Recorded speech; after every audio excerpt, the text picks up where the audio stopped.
Coming up on this episode of Nintendo Cartridge Society, Pokemon presents Pokemon. It's dangerous to go alone, so the Nintendo Cartridge Society goes with you.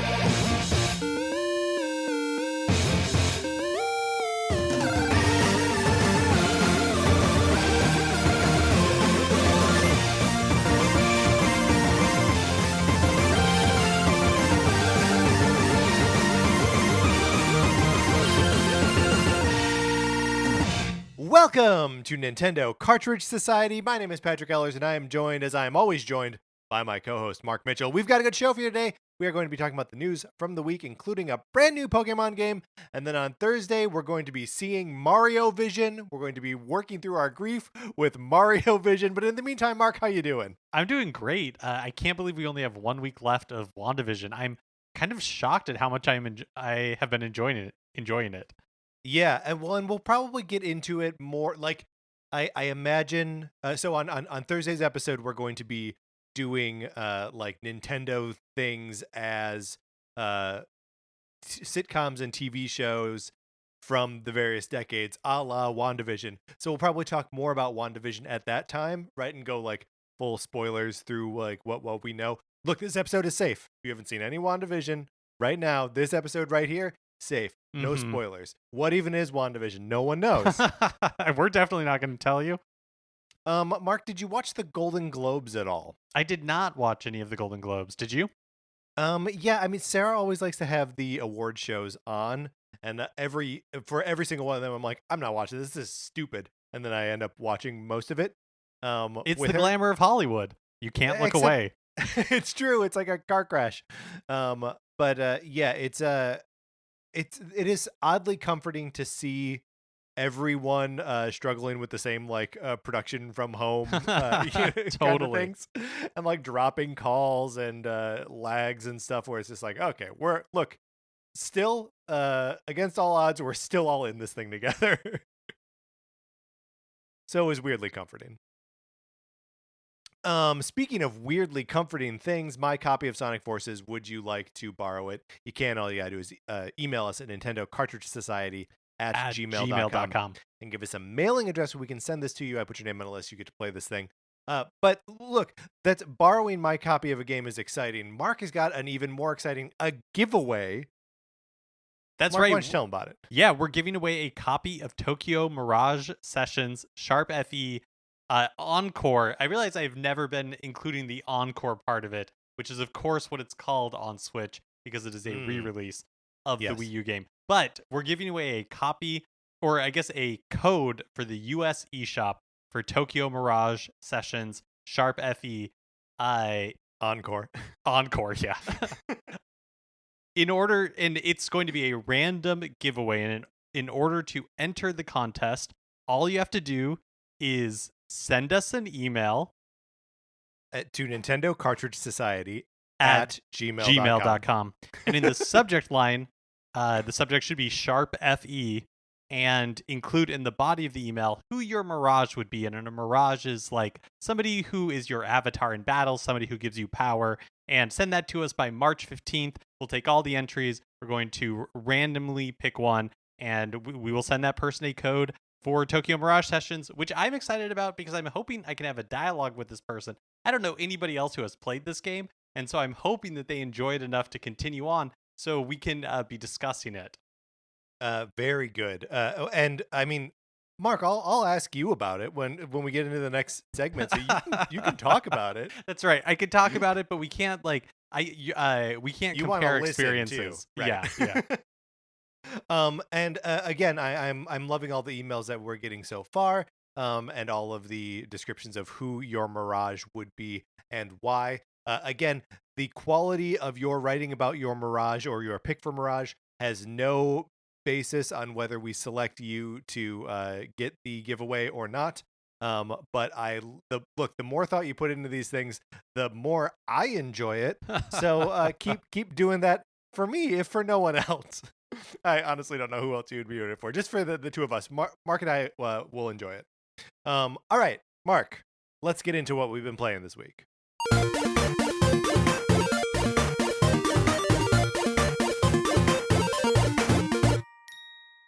Okay, first, just a quick thing about Animal Crossing, because the Mario items appeared in the like Nook shopping app today.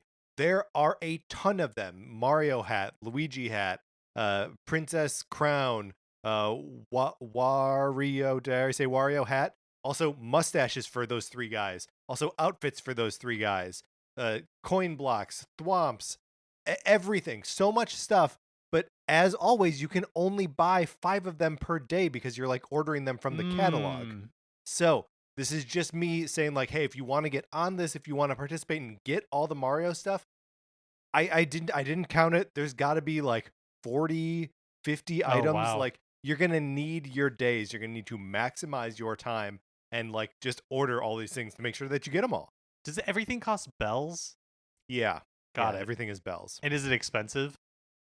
Not particularly expensive. I mean, it will be when you start, buying 5 things Yeah. per day every day. But yeah, it's just a little like warning. I checked it out today and was like, oh my god, there's so much of it here, and there's no like event around it or anything. It is just Right. like they're all available now, and I don't know how long. If it's maybe just the month.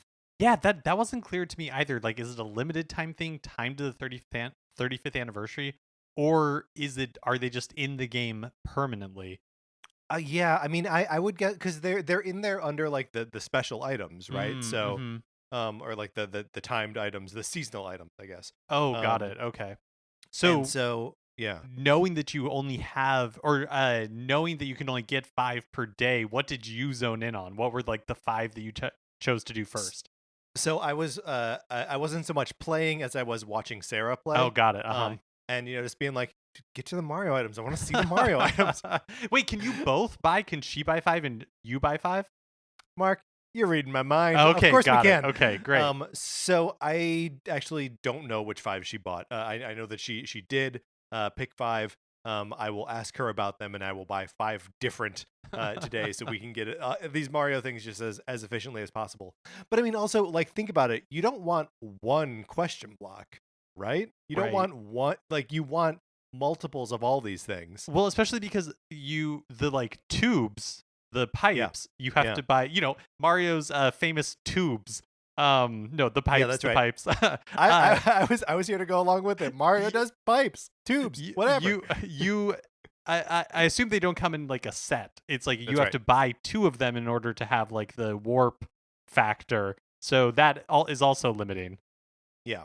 Yeah. So all of this is just to say that if you were like, oh, Animal Crossing is fun, but like whatever, I'll get back to it when there's something interesting. There's something interesting, but it's not going to be there forever. So if I had to guess, I would say that they'll come down at the same time.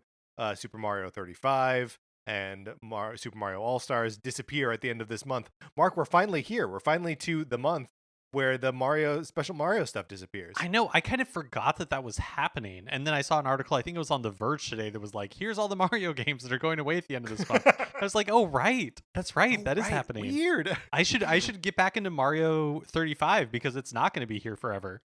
Yeah. I mean, I'm still, I still think that's I'm a little dubious of the like Super Mario 35 feels like something they could keep around. Like Totally. April 1st, Totally. just be like, nah, it's still here. Yeah, I think they could. I don't know that they will, or at least I think it'll go away for a certain amount of time. Sure, that's fair. That's fair. And then the one other Animal Crossing thing I wanted to say is that there is also a pie in the store for Pi Day, which is of course March 14th, because the pi equals 3.141592655 so on. But it costs, so it's a pie, and like there's the pi numeral like written in the pie crust, and it costs 314 bells, which I thought was cute. That's fun. That's fun. Um, uh, but then most of what else I've been playing is just I continue to play the Blizzard Arcade Collection, specifically the Lost Vikings, and I'm playing the like ultimate version of it. That's sort of a mashup of Mm-hmm. the Genesis and Super NES version. And as far as I can tell, it is just the Super NES version of the game with the extra levels that were in the Genesis version. To my recollection, it sounds like a Super Mm-hmm. NES game and not like a Genesis game. I still love this game. It is slower and harder than I remember. um, and so I've taken to like using save states within levels. Like the levels, I my memory of them was that they were like very bite sized. That like you like move the kind of characters around and everything was sort of like efficiently planned. And it's still sort of true, but there will be times where like I'll be playing something for like 10 minutes and then get to like a really tough jump, and it's like I can't believe they put a tough jump this far into this. And if you lose the Viking, then you can't finish the level with just 2 Vikings. So, um, in any event, yeah, I'm still having a wonderful time with it. I started messing around with the uh sort of museum features in there, and the galleries and like behind the scenes stuff. And there's a little like featurette on the making of the Lost Vikings and the making of Oh, Blackthorn, cool. with like interviews from people at Blizzard. And it's really neat and really cool, and like everything's really well done, and it's such a fun little package and collection of games. I'm just so happy with it. Yeah, it's nice that they're treating those games, which like obviously people, like you have fond remembrances of, but they're not like Lost Vikings is not like a huge Blizzard, right, Right. franchise. But it's nice to see companies like treating their retro games with that sort of like, hey, like museum piece, like we're going to take the time to produce this featurette that is going to like go on the disc. Yeah. I feel like that, like as much as I loved the Super Mario 3D All Stars and having those games, I think it would have been great even if Nintendo didn't do it on the disc. Like it would have been great to have Nintendo like for Mario's 35th anniversary, like we're going to create these little like documentaries, because yes, we have a lot of like Iwata asks, but I feel like Yeah. as more and more of the elder statesmen of Nintendo start to retire, like there's going to be a lot of stories and just like knowledge, company knowledge, that is going to leave with them, and I think that's a little bit of a shame. Yeah, I mean, absolutely. I feel like they were rolling out, like people to like magazines and stuff like that. So there were like sort of disparate articles like popping up here and there. But yeah, like I mean, first of all, let's get like let's get something like filmy, right? Mm-hmm. Um, and yeah, really like spill some secrets. Like we want goss. Yeah, totally. We want the unvarnished truth. One thing that I did not realize about the Lost Vikings is that, and it was revealed to me in seeing like concept art for what I'm about to describe, is that they are featured as like guest heroes in the Blizzard MOBA Heroes of the Storm. Did you know this? Oh, no, I didn't know this. So they're playable characters in this game, and like it's cool to see like these characters from the like mid 90s sort of redesigned for 2020, um and like still kicking around. And it makes me it's also just neat to see the sort of Blizzard art aesthetic present in a game as early as Lost Vikings, but like those three characters look like they belong in Hearthstone or World of Warcraft or something. It's really neat. That is fun. That's really cool. Okay, now tell me how Tokyo Mirage Sessions is going. Okay, well, I am careening towards the end. I can feel it's building momentum, not just in Careening. yeah, not just in the story, but also in like I was talking about last week. Like I feel really powerful, and one of the fun things is that it I so it's manifesting in the game in the sense that like the sessions, which is when multiple people in your party are able to like build attacks on top of each other, and so it creates this like chain of attacks, and that is really like coming to a crescendo where like my chains are getting really long, and then you're unlocking these other like team ups that happen that like are not really part of a session. They're like kind of like optional, like sometimes they'll appear as an option, but Oh, they interesting. but they take the form as like little like cutscenes within the battle, which should be annoying, but they show off like a lot of like personality in the characters. And one of the things about this game is like the soundtrack is really like fun and really good. Not the like score, I is fine, I'm not crazy about, but it has a lot of like J-pop in it, like original songs that are written for Yeah. it. And so, like in the world of the game, all of these characters that you're playing as are like pop idols or actors, or they're all part of this entertainment agency. And so when they're doing these team ups, occasionally it'll be like a little like pop song, and it's just like really like funny and cute. Like it's funny. uh the side stories are all usually like you're helping other people prepare for this role that they're doing on this like TV show. And the TV shows are really funny, where it's like aliens who are in like love with a detective, and then they're having like really emotional scenes on the rooftop. Like it's just really That crazy sounds and great. funny. I would Yeah. watch that show. No, yeah, and then there's like it's oh man, it's called like Sneeze Detective or something like that, and it's basically like two detectives in one body, and when they sneeze, they like change personality, and you're like, this is borderline is like could be real, like very like easily could be real. But what's interesting is like the timing So wait, of hold on. So are those that's happening during a fight? no, sorry, that's a great point. Okay. So what's happening during a fight are like little like songs that they'll play together, or little like interactions between the characters that lead to like a usually like they do a lot of damage, and then there's also like another side effect, like they'll heal a lot, or they'll poison all the enemies, or like something like Yeah. that. The rest of that stuff is like side stories, which I'm slowly coming to like I'm finishing up all the side stories for the characters, which is a little bit like I could just barrel through and finish like the main story. Like I'm basically, I think, just right before the final like Yeah. battle. I'm at the end here, but I want to finish these character side stories, not because they're Wow. particularly like well written, but because they're like funny. Like I've grown to really like these characters, even though they're very like stock anime tropey characters. Like Mhm. s- uh it's just a lot of fun. Like the world doesn't take itself seriously, obviously. It's Yeah. just really silly. But one thing I want to say is like it has all of that stuff, but like the gameplay, like the battle system and like the leveling system and all that kind of stuff is really tight. So it's not just like a silly game that you're just trying to like get through the battles so you can because the story is Yeah. really funny or something. It's like no, like the gameplay itself, like the battle system is really fun, and then there's this other stuff that like goes around it that doesn't take itself like ultra seriously. Um because like I said, like I am opening up, or not really opening up, but like the battle system is coming to a point where like I feel super powerful, and it's like really fun to see all the Yeah. like You've mastered sessions it.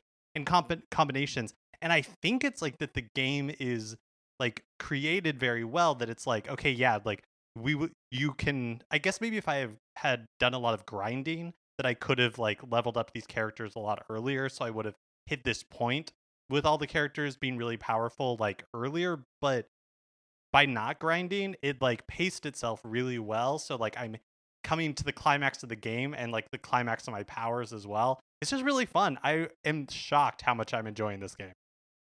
You were describing something right there that is another. You know, we were talking about it last week, but just like another thing that is so unique to both video games and like JRPGs specifically. This feeling of being right at the end of the game, but not wanting to like move on to the end because there are like the little side stories you want to finish up with first, knowing full well that when you beat it, like that's it. Like Right. what once you finish the game, you're like you're not gonna go back to it. Totally. It's such a weird like psychological thing of like no, I've made the credits go, like I'm done. I'm not Yeah. playing this anymore. Especially because, like I could always go back to an old save file or something, and like all that Mhm. but I am with you 100%. It really is like no, like I'm pretty sure once I'm have finished the main story, my experience with Tokyo Mirage Sessions is going to be finished. Like I don't know that I'll Sharp ever go FE back to it. Encore, yes. Yeah. Yeah. Right. Yes. All right, well that's what we've been playing this week. Let's get into the new releases and what we might be playing next week. Today, March 2nd, Harvest Moon One World is released for Switch. And One World, is that that's like a brand new Harvest Moon game? yeah, I think so. I've kind of lost track of Harvest Moon.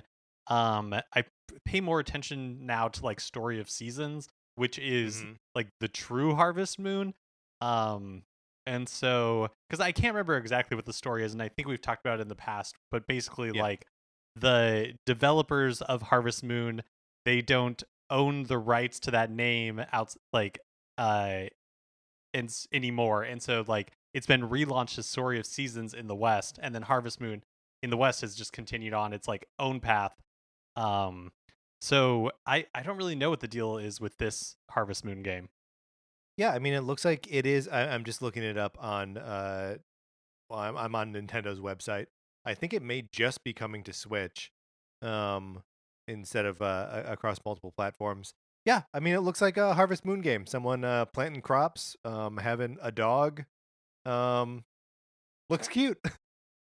And then on Thursday, March 4th, Genosia, which was a game that was in the Oh yeah. what was it was Was it there the a partner partner showcase or an showcase? indie Yeah. direct? Maybe it was like a indie world showcase earlier this year. But this is basically the way like I think of it in my head is like Among Us, but the like novel version. Yeah. So like it's like a really intricately like illustrated version where it's like all dialogue and story based. It's like an adventure game basically, and each round apparently takes like 10 to 15 or like 15 to 20 minutes, and you're essentially just you're interviewing and talking to different members of the crew on a spaceship, trying to figure out who is a Genosian, who is like a alien, and then who is human.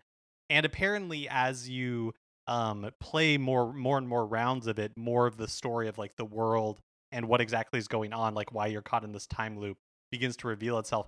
I'm really excited for this. I think I'm going to pick it up when it comes out. I thought the trailer looked really cool, and I think Yeah. the concept is really neat. It's interesting that concept of like being trapped in a time loop, and like dying, and there being like a diegetic reason for like the rebirth is, obviously something that we're seeing a lot in games from that have the roguelike sort of Oh yeah, yeah.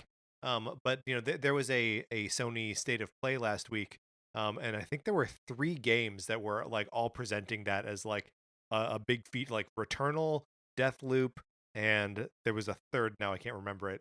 We're all like, and then when you die, you come back and have to figure out like why you keep dying and coming back. People are That- into it. yeah, and that was part of Outer Wilds too, which has been out on other platforms, but at Yes. the indie or at the Nintendo Direct was showcased as coming to Switch this Yeah. summer. Yeah, you're right. There's something in the air. It's just a satisfying And gameplay mechanic, I guess. is something that I was praising Hades for as well, of Yeah, having like yeah. a reason for why you die and come back over and over again. So like just, from now on, like when you hear a game being like, and then you die and come back and what's going on, you have to put a quarter in the jar, I think is what is what happens. Mark, also on Thursday, there's a game coming out called Super Met Boy. Just fair warning to everyone, this is not Super Meat Boy. This is something else. Just called I- Super Met Boy. No, It's I thought confusing. I thought the same thing when I saw that. Yes, it is confusing. All right. Mark, is Genosia is obviously one that we've talked about and that like we are both sort of soft interested in. Do you think this is one you're gonna pick up, or Yeah, I think uh for sure. cool. So I think it's like $25 on the eShop. But I'm gonna wait until Thursday. I guess like want to pretend that I've learned my lesson in pre-orders from the Outer Worlds, and so maybe this will be like a really bad port or something like that that I'll want to wait on. But I am planning on picking it up Thursday. All right, cool. Then we'll hear more about it next week. Mark, let's close out the new releases. That, of course, leads us to a regular segment on our show. It is time for 433. In 1952, American composer John Cage wrote a piece called 433, wherein a performer or group of performers didn't play their instruments for 4 minutes and 33 seconds. For the purposes of this show, our instruments are talking about Nintendo. So, for the duration of one performance of 433, Mark and I'll talk about something not at all Nintendo related, thus fulfilling the contract of the piece. Mark, we are going back, of course, to our wonderful list of 433 categories suggested by you, the listener. Thank you, everyone, again, who wrote in for that. This is helping us out forever, I think. Dominic suggested that we talk about baking. Mark, do you consider yourself a baker?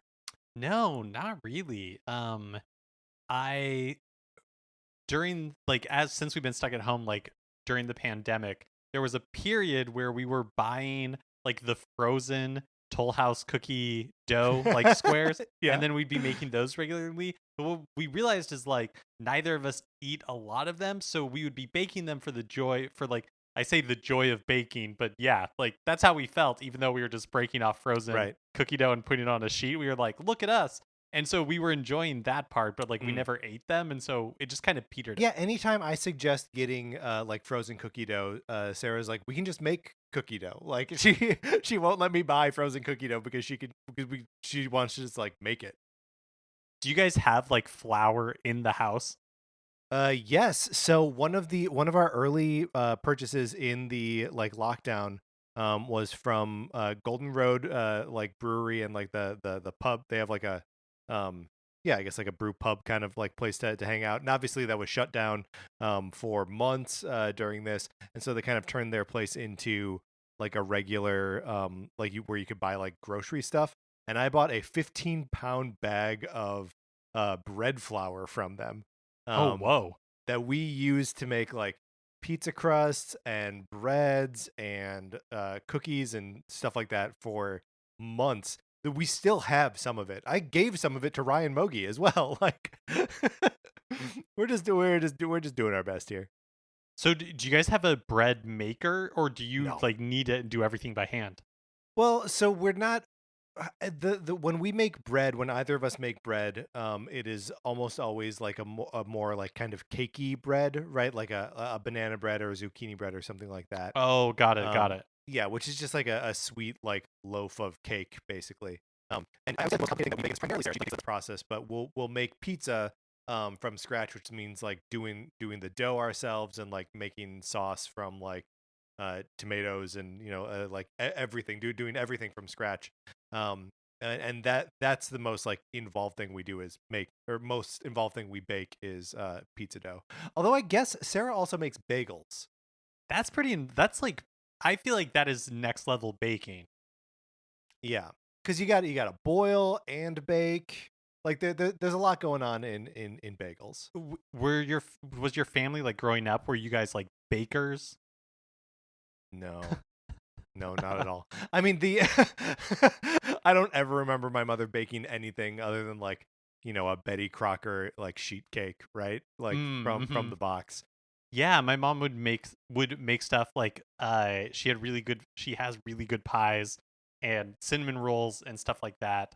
Um Man, I was wondering if for Sarah's like family bagel recipe is one of the steps complaining about the water. No, so they never lived in New York. So Oh, okay. so they don't have that prompt of complain about the water. Do you, when you watch like Great British Baking Show, does that make you think like, "Oh, I should do this. I can bake too," or does it make you go, "This is too complicated. These people are geniuses. I shouldn't even try." Yeah, it seems really complicated because I think like one of the things that you realize about people who are really good at baking is they understand like the science of Yeah. it. And so they're like, "Ooh, I can compensate." And I've never had a love of it enough where I just go beyond the recipe. And so having to ad lib would never work for me. It's true. And just like getting to the point where, well, I guess Guess we'll we will never never know. know. Hold on, I gotta stop that applause from happening. We were accompanied today by pianist Kyle Shaw. All right, Mark, let's get into the news. There was a surprise Pokemon Presents presentation last Friday, where the Pokemon Company revealed a couple of new games. One thing I thought was fun was the bulk of the show was hosted by Takedo Utsunomiya, who is the chief operating officer for the Pokemon Company, who to me looks like a real life professor character from one of the Pokemon games. Well observed, Mark. Well observed. The new announcements all focused on the Sinnoh region. So first up is Pokemon Well, Brilliant, hold on, hold Diamond, on. and That's all very exciting, and we have to get to that. But first, there was an interminably long video going through everything that Pokemon has created in the last 25 years. And like when I say everything, like they went through and were like games and showed the first two Pokemon games, and then we're like cards and showed like the card game. then it was like anime, and like heads up, you're gonna hear those three things like 9 more times. um But they yeah, also had like ones where it was, I can't remember, it was like light or something like that, and it was one of those like LED pens that when you wave yeah, it back and forth really quickly, like uh uh image of Pikachu yeah. appears. And like, so they, when you say that they went through everything, it truly felt like they went through I mean, everything. they showed when like Pokemon were painted on the side of a jet, right? And they were like, jet. It's like, huh? could could could someone buy their own Pokemon jet?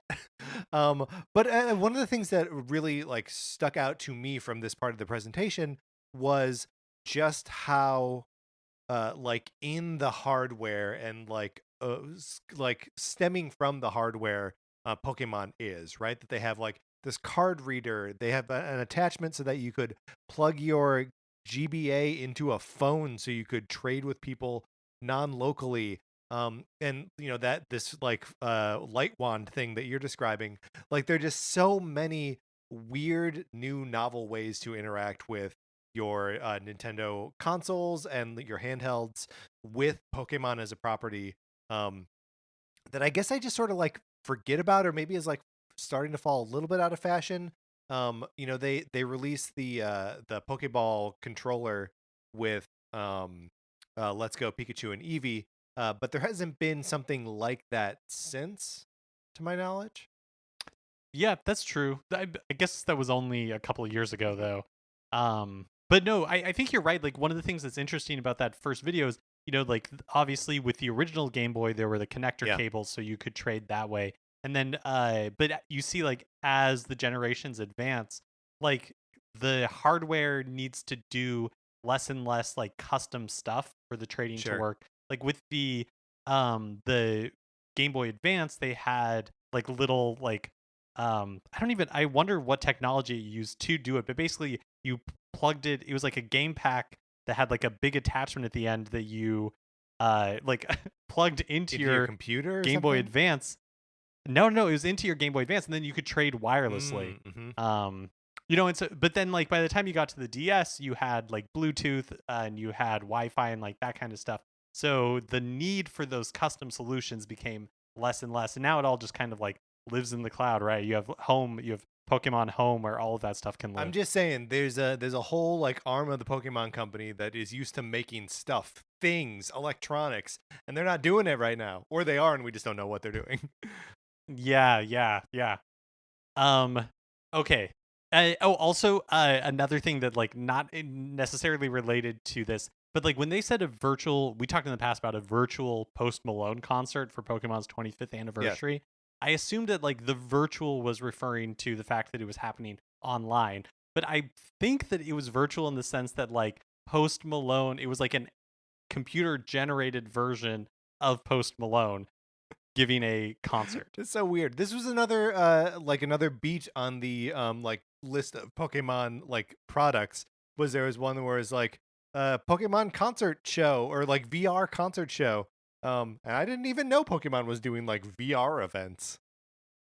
Yeah, me either. Although I feel like I haven't watched it. I feel like I should seek out a YouTube video of this Post Malone concert because I'm curious what songs he like chose for this event. Like what Post Malone songs celebrate Pokemon's 25th.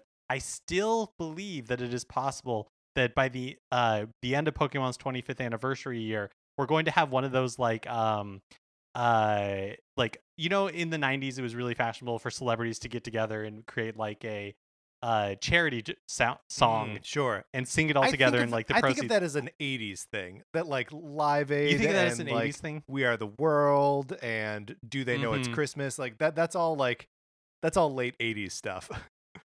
Okay, so an 80s thing. I'm hoping that as part of like the 80s revival our culture is experiencing, that we will also experience like celebrities, many celebrities getting together to record a version of the Pokemon anime theme song that will then be like the charity. The proceeds will go to charity. I think that's a dream that we can all Yeah, get behind for let's 2021. all get behind that one. Let's all secret that into existence.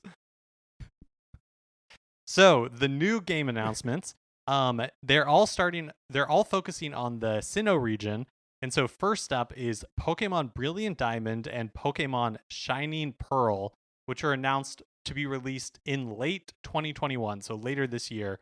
And these are remakes of 2006's Pokemon Diamond and Pearl for the Nintendo DS. These are games that I have not played at all. Games I have never owned. Games I have no familiarity with whatsoever.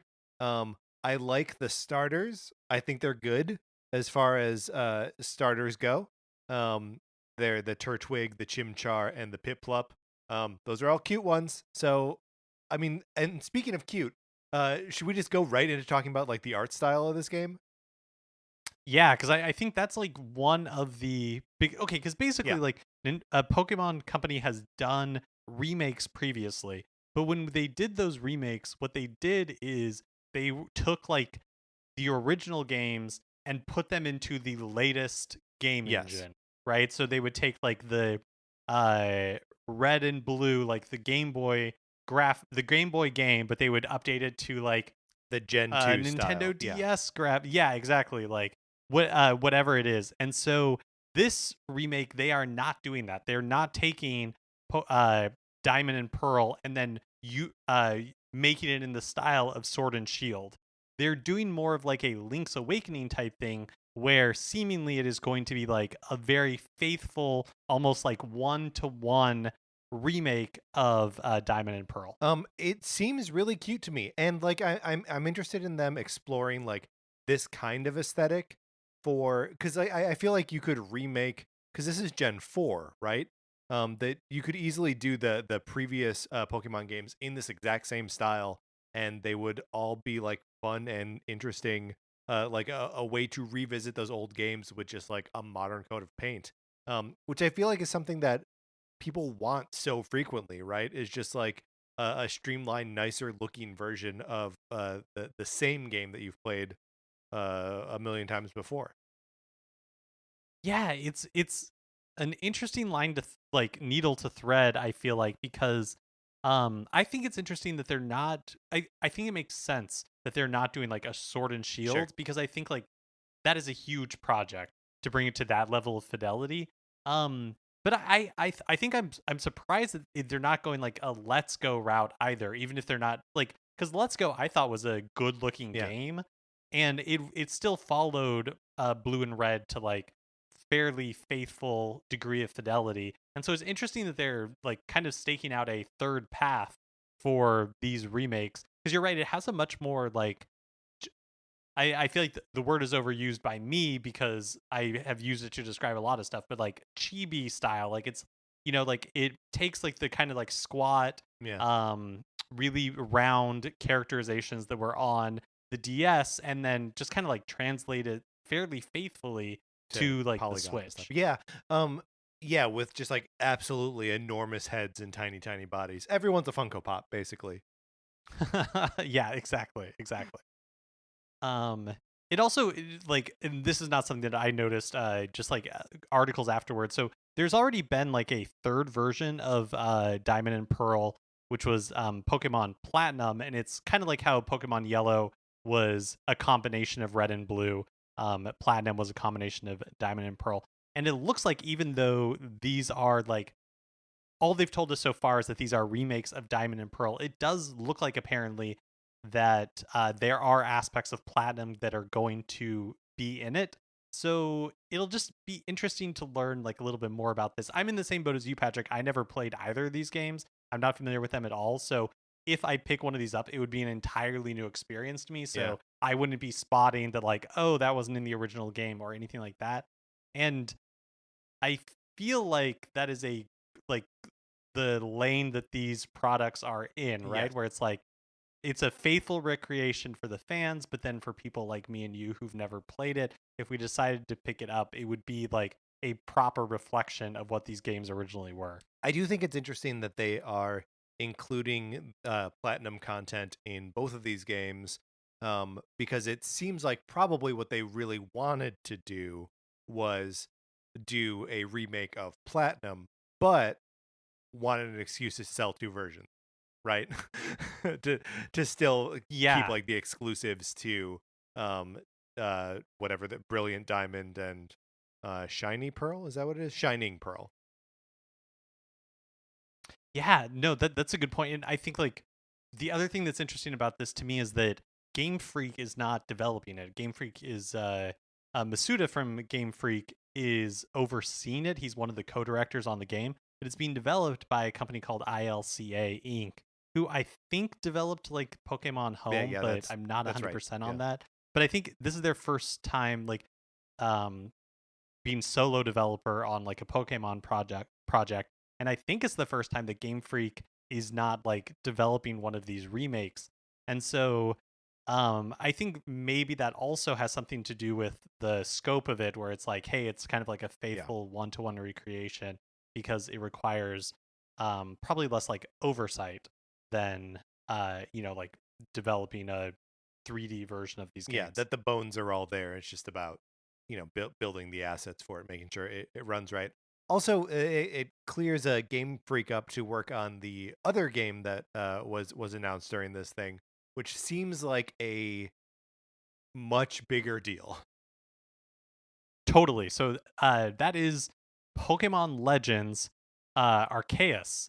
And so Pokemon Legends, like a new, totally new type of Pokemon game that is going to be coming in early 2022. So not a lot of time between these Brilliant Diamond and Shining Pearl games and then uh, Pokemon Legends, presumably just a few months Yeah, later. the early 2022 like release date for Legends is we kind of weird, right? Like Pokemon drops their Yeah, big totally. guns in November. Like they are the holiday game for Nintendo. Um and I wonder, I don't know. I there's something going on with that release date and I don't know what it is. I can't quite read the tea leaves here. Um one fun conclusion to jump to, of course, is that this is when we're getting the Switch Pro, and it'll have it, some new sort of hardware that can better run this open world Pokemon game, which is what this game is. But let's talk more about what the game is, or what we saw of it so far. Yeah, so it appears to be a like you said, an open world Pokemon game that takes place in the Sinnoh region far in the past. So it's like the Pokemon world that we know now with like masters and a championship and like different gyms, like none of that exists. Also, no This no is like computers and stuff too. Like both the Pokemon part of it is back in time, but so too is the like real world. Like there's a sci-fi aspect to Pokemon that we sort of gloss over, where it's like, oh yeah, you use like a ball that turns the Pokemon into light, and then you store them in a computer, and all of that is absent from this. Though there are like old primitive Pokeballs that have like metal mhm. latches and like are carved out of wood, that look really cool. um, but yeah, it's neat to have like both like the real world and the Pokemon world, like parts of it sort of rolled back in time. Yeah, so let me go ahead and just like read for a little bit the official description of the game. So, as trainers explore the natural expanses in Pokemon Legends Arceus, they'll encounter Pokemon that call these grand vistas home. To catch wild Pokemon, players can study the Pokemon's behaviors, sneak up to them, then throw Pokeballs. Players can also battle wild Pokemon with their ally Pokemon. By throwing the Pokeball holding their ally Pokemon near a wild Pokemon, players will seamlessly enter battle. This new gameplay angle is intended to provide trainers with an immersive experience. Pokemon Legends Arceus brings trainers to the vast Sinnoh region as it existed in the past, long before the setting for Pokemon Diamond and Pokemon Pearl was established. Rich in nature and with Mount Coronet towering at its heart, this is a Sinnoh unlike anything trainers have experienced before as they embark to create the region's first Pokedex. As they start off on their adventure, trainers will be able to choose either Rowlet, Cyndaquil, or Oshawott as their first partner Pokemon. These three Pokemon arrived with a Pokemon professor who encountered them on research excursions to various regions. So this is all very cool and all very like evocative of Breath of the Wild, right? Like there's that open world sort of angle. One of the shots in the trailer is like that sweeping Link running up to like the top of the rock on the Great Plateau and looking out over the kingdom. Like they recreated that within the engine of this game. uh where are like is this what you always wanted to see from Pokemon? Do you think that this is what everyone thinks it is, or like are we all like getting ahead of ourselves? Like are we seeing just the wild area from Sword and Shield and like getting too far like ahead of what we want? Like what is your take on this, Mark? Yeah, so I think that because they're leading with what they're leading with, like the like open world aspects of it, I think that's the part that they really want us. Because I think it is an open world game. I don't know if this is going to be the Pokemon game that everybody wants because I don't know what that game is. Like Oh, I, it's neither do definitely the not the game fans. like yeah, like it's not the game like I was asking for necessarily because I'm a more I would say very casual Pokemon fan, and so I'm happy to just kind of like pick up whatever they're doing, honestly. But I think that the fact that it's a totally new type of Pokemon game is what I'm taking away Yeah. from this. Like, I don't have any expectations because my only expectation is that is going to be something that is like very new. And that part is exciting to me because, you know, I picked up Sword, I picked up the past few Pokemon games. Actually, I picked up Shield, but I picked up the past few Pokemon games, and I always put some time into it. But you know, it's never something that I like love, and I think it will be interesting to see how much they break a mold here, and if like a new type of Pokemon game is one that'll finally like really get me into the Yeah, series. because I mean I agree with that 100%. Like the both you and I have a more strained relationship with Pokemon than I feel like a lot of Nintendo fans. Like um as the first one came out, I was already like too old really for it, and so like had just sort of like aged out of it and have like sort of in the last like 8 maybe I don't know 8 7 years have like gone back and like played them a little bit, but at most I dabble because I don't have like um my heart just like isn't pulled to it. And I feel like there have to be a lot of, obviously there's a huge audience for Pokemon games, but there's also just a big audience of people that are interested in the characters as designs, and that like abstractly like Pokemon, but don't want to get like super hard into a core Pokemon game. And so if a game like this, I feel like it's the same sort of appeal as Pokemon Snap, right? That you can like mess around with the Pokemon and like see what they're up to and enjoy what you like about them without having to get like mired in the particulars of weaknesses and types and leveling and berries and all this stuff that like I just don't want to deal with. And if this is again like something that is like everyone else's institutional knowledge no longer gives them like the weird leg up that you don't have, we're all coming into this at zero. Um, Feels really cool and feels like a fun place to onboard, even if it's not as purely an open world game as something like Breath of the Wild. Um, it seems like there are a lot of opportunities here for this to be something that I can get excited about. Yeah, totally. Because I feel like my experience with Pokemon has, with like the mainline series, has been that there are changes with Mm-hmm. each like generation and with each game, but the core is so like has is so maintained that if like if I wasn't really into Sun and Moon, then like I didn't really have any expectations that Sword and Shield was going to change that for me because it was like no, like all the things that I never could really like about Pokemon, like they never really Yeah. changed. And so this is an opportunity to like break those molds. So yeah, it'll be interesting. I mean, I honestly think that's one of the reasons I liked Let's Go Eevee so much is because it was like a lot of Pokemon stuff that I was familiar with from like the Red Blue generation, but it had a lot of the things that like I don't really like about Pokemon, like sanded away. And so like for another opportunity for that is really exciting to Yeah, me. agreed. Looking forward to hearing more about this one. Speaking of Pokemon, to commemorate the 10th anniversary of the Nintendo 3DS, Japanese game magazine Famitsu published the top 30 best-selling 3DS games in Japan, and the number one best-selling game is Pokemon X and Pokemon Y at over 4.5 million copies. I figured we'd just run down the rest of the top 5. So it was Pokemon XY, Animal Crossing New Leaf, Pokemon Sun and Moon, Monster Hunter 4, and then Yokai Watch 2, Bony Spirits, Fleshy Souls. And obviously, these are all the Japanese numbers. Look how close the sales numbers are for New Leaf, behind Pokemon X and Y. So it's like 4.5 million for Pokemon X and Y, and it's 4.47 million for Animal Crossing New Leaf. Like, Animal Crossing was like so ready to have its moment, and I'm glad that it did have it last year. But yeah, it's cool to like look at this and be like, oh yeah, no, it was coming up, like it was ready.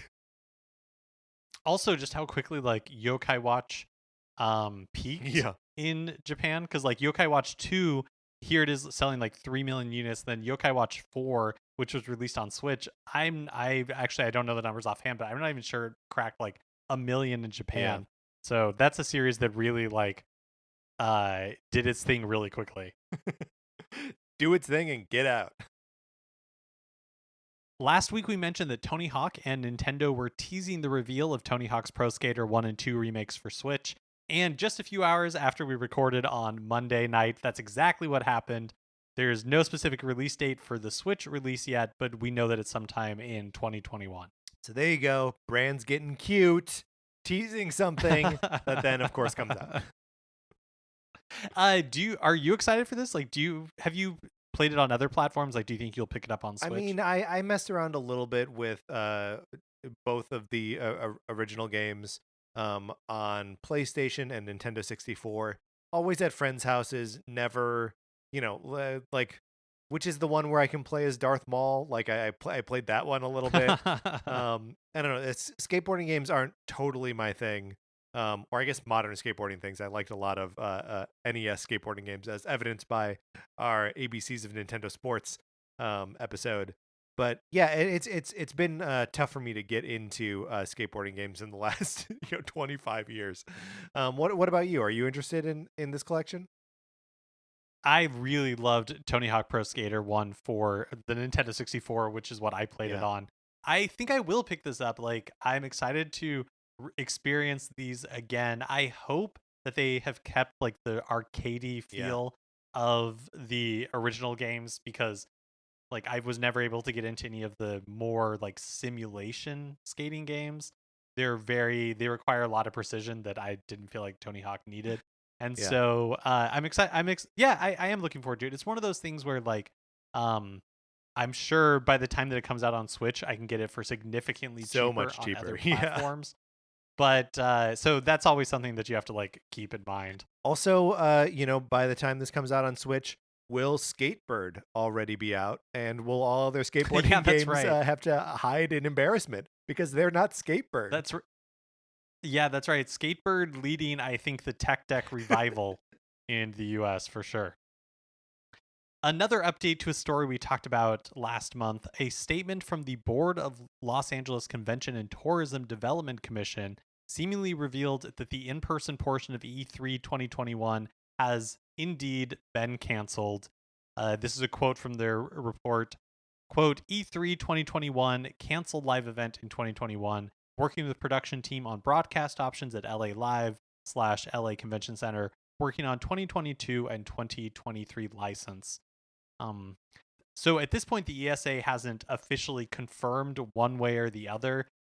Last we heard from them, right, they were still working out the mix and we're working on a digital event, and I'm assuming we won't hear I'm assuming we won't hear concretely until they have a digital thing to like really roll out, because I think one of the problems with E3 last year is that they were like, oh, we're going to explore other options, but they didn't have anything lined Right. up, and it all crumbled really quickly. So this year I don't think they're going to want to come out and say anything until they can like roll out like, we are doing an online event, and here is at least a broad understanding of what you can expect with these partners already on board. Yeah, well, I mean, it's also just a matter of, we are getting to the point where events that are like 3 or 4 months down the road, you and I, before we started recording, we're talking about Black Widow is supposed to come out in theaters in May.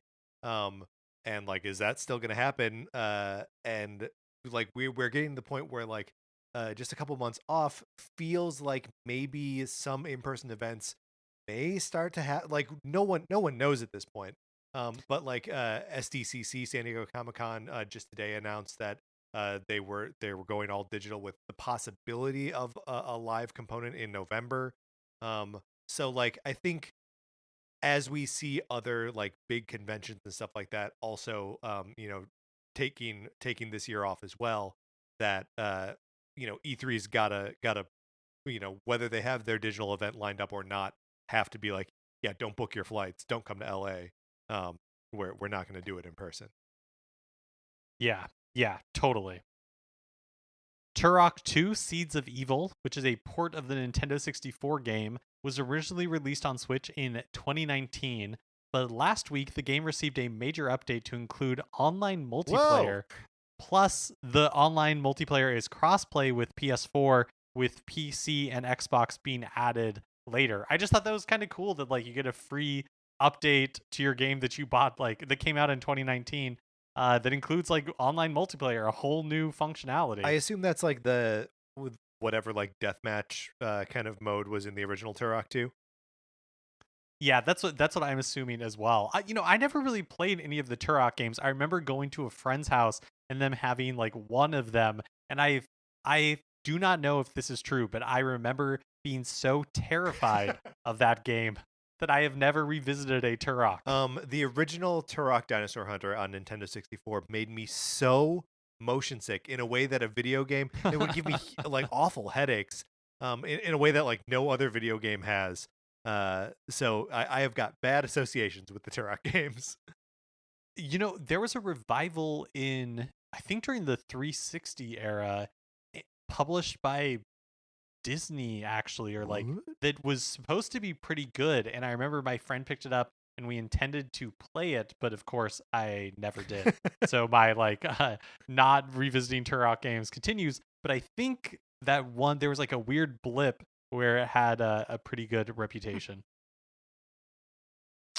Knockout City, the new online dodgeball game from EA and Valen Studios that was revealed during last month's Nintendo Direct, is hosting a beta April 2nd through April 4th. It's going to be a cross-platform beta, and you can sign up to participate online, which I started to do, but it requires an EA account, which I don't have, Hmm. and I just You was didn't not want to sign up motivated for one more enough thing. to sign up for one. But yeah, if you have an EA account or you want to make one, you can find the beta sign up form online. And I thought this game looked fun. It's one of those games where like I would, if my friends were into it, Totally. then I Yes. think it could be a lot of fun. Yeah, I feel like very Splatoon like in that way, right?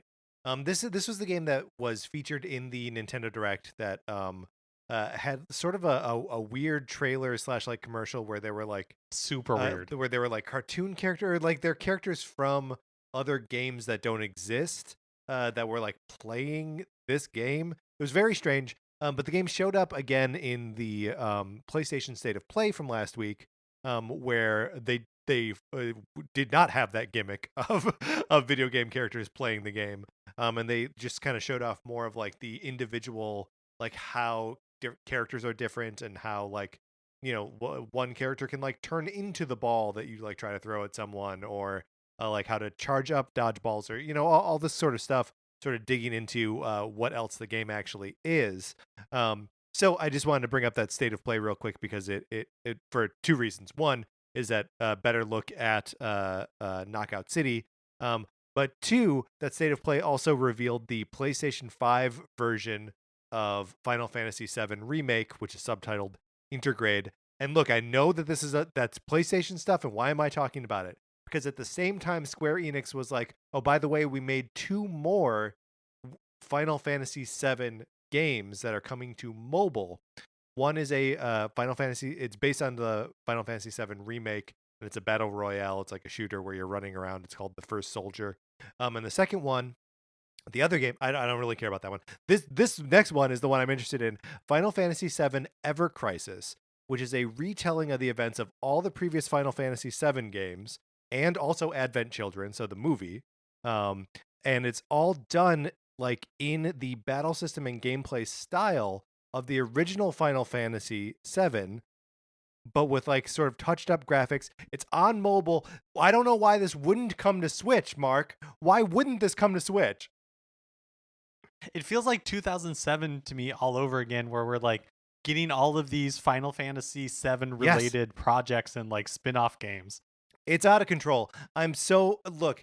I didn't. There was a lot I didn't like about Final Fantasy VII remake. But part of it is I'm a big dummy and I like the original Final Fantasy VII, and I sort of just want a cleaned up. It's the Pokemon Brilliant Diamond and Shining Pearl thing. I just want an excuse to play the old game again, but looking like something new, and that is exactly what they're doing, but just on phones. I don't know. It seems like it to me feels exactly like Final Fantasy 15 Pocket, which was the or Pocket Edition, Pocket version. I forget exactly what the title of that thing is. That came out on mobile, but also came to Switch. So I think this is going to be my campaign. I don't know when this game is coming out on mobile. I have no concept of when it would be ported to Switch, if at all. But this is something I will be pulling for forever, I think. That's such an interesting idea to put all like the events of all of those spin-off games in under one game that is using a unified combat system. That's like you're right, it's a really cool idea if it works. Yeah. Well, and there's so many I really only played the original Final Fantasy VII and I saw the movie Advent Children, which takes place like way in the future, like after all this stuff happens in the game. But there's also Dirge of Cerberus, there's Crisis Core, there's another one that I don't know the name of. Like there's so much in Final Fantasy VII's like expanded universe that they're just like putting it all into like one game. Put that game on Switch. This is a campaign I can get behind for sure. I'm sorry that in getting to this ridiculous route that we sort of moved off of Knockout City. Are you going to get over your hurdle of not having an EA account and sign up for this beta? I don't think so. I don't think I will. Only because like I just don't think that this is a game that I'm going to be able to get a squad together for, It's you tough. know. And so that's okay, but I think like the idea is cool. A hacking team, or I guess like really they're a collective of programmers who dig into like Nintendo, and they're they work under the team name Lost Nintendo History. They have restored an unused TV output feature found in the Nintendo DS Lite. Ooh. And only found in the Nintendo DS Lite. It's on its system on a chip, its SoC, and it's not in the original DS, and it's not in the DSi. And it is disabled in retail firmware. But if you download like a custom firmware and there's a few extra hardware components that you need to add, you're able to output your Nintendo DS to a TV, which is one of those like things where you're like clearly this was a feature that somebody was researching and looking into, and like how long has this idea been floating around in Nintendo's head? Because in a lot of ways, we're talking about like a precursor to the Switch. Yeah, that's super cool. I wonder if that's just like a development tool, right? That they would just want to be able to like put that up on That's monitors interesting, and like see it bigger. But yeah, I mean that's uh, it's the thing that's so weird is like Nintendo has this history of taking the Game Boy for sure and giving you ways to put that up on the TV, right? Like there's the Super Game Boy Right. with the Super NES, there's the Game Boy Player for the GameCube, which also played GBA games. Like they're always finding ways to like, get the portable games up on the TV, including here, but just always locking the customer out of it. Yeah. I think it's cool when like people like find this Yeah. stuff after like 15 years or whatever. I think it's neat that people care enough to like still be like delving into it, looking for additional like secrets. I mean, what else are you gonna do with your DS Lite? Like, it's time to crack that open, see what else it can do. Hey, speaking of like obsolete hardware that's maybe not so obsolete, but still actually in this case probably. The Wii U received a system update yesterday, March 1st. It's the system's first update since September 2018. This is great. Nothing major. The release notes just call out like improvements to stability, but it's wild to think that they're releasing updates. It makes me think that they found some sort of like vulnerability or like technical vulnerability that they're trying to patch. Because otherwise, What like, would even be the point? how many stability Right. updates does the Wii U need? I mean, I'm such a strong like Wii U apologist supporter. I don't know how you would a Wii U partisan. You're a What am fan. I? But yeah, I mean, like my Wii U is just sitting quietly, not hooked up, or it's hooked. It's hooked up. It is hooked up. I love it. I play it every day. No, but it's yeah. After 2.5 years that they are giving it maybe one last update. There's a new Tetris Maximus Cup happening this week. It's actually the 20th Maximus Cup, and this one features a theme for Bowser's Fury. The event starts this Thursday at 11 p.m. Pacific time and runs through Monday at 11 p.m. Pacific time. Like all these, like the other Maximus Cups, score 100 points to get the Bowser's Fury theme permanently. I'm totally down for this. Me too. Very exciting. I love that. I hope Nintendo never stops doing these. Like, I hope they just keep every time they put out a new Nintendo game. I hope like one of the things on the checklist is, did you create a theme for Tetris 99? Oops, guys, we got to go back in and do that. Otherwise, they won't let us release this game. Because I will play in Tetris Maximus Cups forever. I love it. Yeah. And you're right. Like I like that it usually is like timed to a new Nintendo release. It's just like something else to look forward to. Finally, Nintendo is airing a Mr. Sakurai Presents Pyra Mithra on Thursday, March 4th at 6 a.m. Pacific time. This is the big, like nuts and bolts of how these new fighters are going to work in Super Smash Bros. Ultimate. It's promised to be 35 minutes long. Is going to include a release date, but will not include any additional fighters. Very important that they set those expectations early. You will not find out anything else about any additional fighters for Smash. At some point, Mark, when we were making predictions for the year or something like that, we might have talked about there being like another pack, like another fighter pack for Smash Ultimate or something along those lines. Yeah, I think that was one of my predictions, is that there would be a Fighter Pass 3, but that Sakurai wouldn't be involved in it. It'd kind of be like the passing of the torch. Which is still a fun prediction. But man, I feel like the like hype cycle around new DLC character announcements is so like Circular Firing Squad is so like toxic and weird that like, yeah, totally. I feel like Nintendo's got to just like get this character and then the two others out and then be like, we're done with Smash Ultimate. Like, just move on. Well, like there was like a, I feel like the same is true whenever a new Pokemon anything is announced. And so I wonder how much of that, I mean, obviously they're aware of like what the fans are saying, but I do wonder how much of that actually like reaches them. Yeah. Like, like how much do they pay attention or care? Because I don't really know. Like, if you're Nintendo's social media person and you have those special Twitter settings that, like official accounts get, I'm assuming you're just like spam filtering the heck out of all of this, and you're not really seeing you're not necessarily seeing all of this That's stuff. probably true. It's, when I watched the Nintendo Direct the other week, it defaults to having the chat window open. Oh yeah, and no way. You gotta real fast be like, where is the hide chat? That thing has got to close, because the whole thing is just people doing bits about Smash characters. Yeah. The other thing is that those chats are going so quickly that it's like, what's the point? Why are people doing it? Yeah, I don't understand it. All right. Well, I mean, I'll watch that. I'm a sucker for these things. I don't know why I do. But like, I'll watch 35 minutes of Sakurai explaining the new character to me.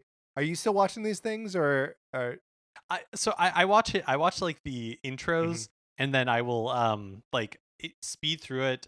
And whenever he's on the screen, I'll watch because I think he is So charming. such a Yes. joy in these videos. Like, yeah, he's so charming, and like he's really self-deprecating, and the jokes, like the presentations, are usually entertaining. So I'll always check him out. But usually, once it gets into the really nitty-gritty, like it doesn't mean anything to me, and so I usually check out at that Man, point. I love a good Sakurai slow blink. It's it's the best. All right, Mark, that's the news. Let's close that out. Okay, that's going to do it for this episode of Nintendo Cartridge Society. Remember, please rate, review, and subscribe on Apple Podcasts if you have not already. Also, please share this episode on Facebook or on Twitter or with a person in your life who you like and might want to hear more about what's going on in the world of Nintendo, and occasionally, learn too much about the new Final Fantasy VII games that are coming out. Or to do any of that, you can also follow us on Twitter. I'm at Patrick_Ellers. Mark is at MKE Mitchell, and the show is at NinCart Society. We also have a Facebook page, which is just Nintendo Cartridge Society. Olivia Duncan made our logo. Our theme music is provided by 8-Bit Betty. You can get more of his music by going to 8bitbetty.com or by listening right now. For my co-host, Mark Mitchell, this is Patrick Ellers saying thank you for listening.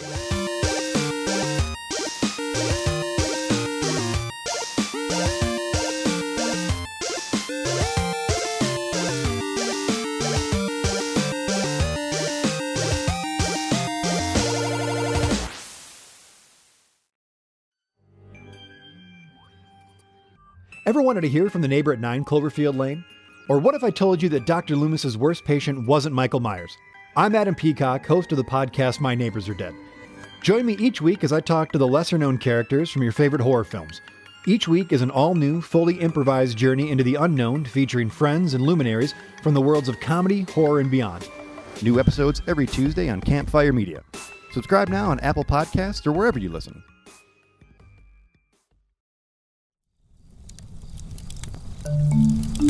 Campfire.